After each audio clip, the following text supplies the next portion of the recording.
પાંડેસરા વિસ્તારમાં આવેલ dream children હોસ્પિટલના ડોક્ટર પર હુમલો.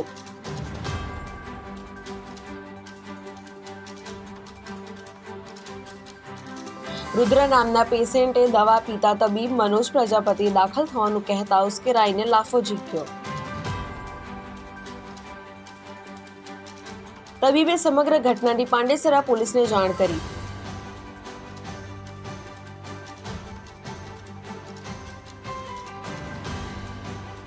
સમગ્ર ઘટના ચેમ્બરમાં લાગેલા સીસીટીવીમાં કેદ થઈ.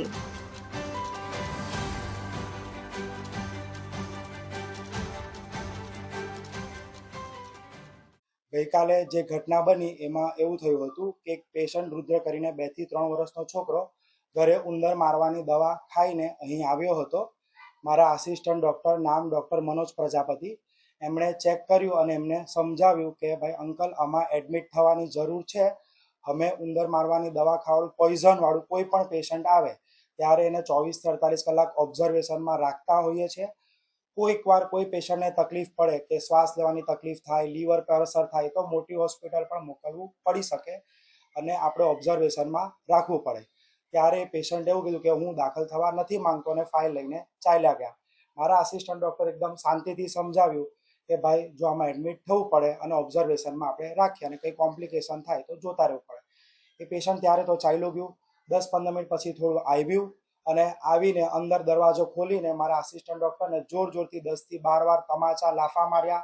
સ્ટાફ જોડે ગાળાગાળી કરી, સ્ટાફ જોડે જોરથી અભદ્ર ભાષામાં વાત કરી અને મારા આસિસ્ટન્ટ ડૉક્ટરને જોરથી 10 થી 12 લાફા માર્યા, જે તમે વિડીયોમાં જોઈ શકો છો, જેમાં એમની કોઈ જ પ્રકારની ભૂલ નથી. એ જ પેશન્ટ પાછું સાચી ચિલ્ડ્રન હોસ્પિટલમાં ગયું, ત્યાં પણ એને એડમિટ થવાની સલાહ આપી, ત્યાં પણ એ પેશન્ટ એડમિટ થયું નથી. અમે રાત્રે પાંડેસરા પોલીસ સ્ટેશન ગયા છે, તેમણે લેખિતમાં કમ્પ્લેન નોંધી છે. અમે એ જ ચાહીએ છીએ પોલીસ પાસેથી કે જે પણ હોય તે FIR કરે અને આગળની કાર્યવાહી આગળ વધે અને લોકોમાં એક થોડો સબક મળે કે ભાઈ તમે એક ડૉક્ટર ઉપર હુમલો કરવો એ વસ્તુ ખોટું છે. એમણે શાંતિથી સમજાવ્યું કે ભાઈ દાખલ થવું પડે, તમારે નહીં દાખલ થવું તો તમે બીજી જગ્યાએ ફાઇલ બતાવી દો. એમને કોઈ ફોર્સ નથી કર્યો કે ભાઈ દાખલ થાવ જ. એમણે શાંતિથી સમજાવ્યું કે ભાઈ દાખલ થઈ જાવ તો સારું ને આપણે ઓબ્ઝર્વેશનમાં રાખવું પડે, જે દરેક ડૉક્ટરની ફરજ છે સમજાવવાની.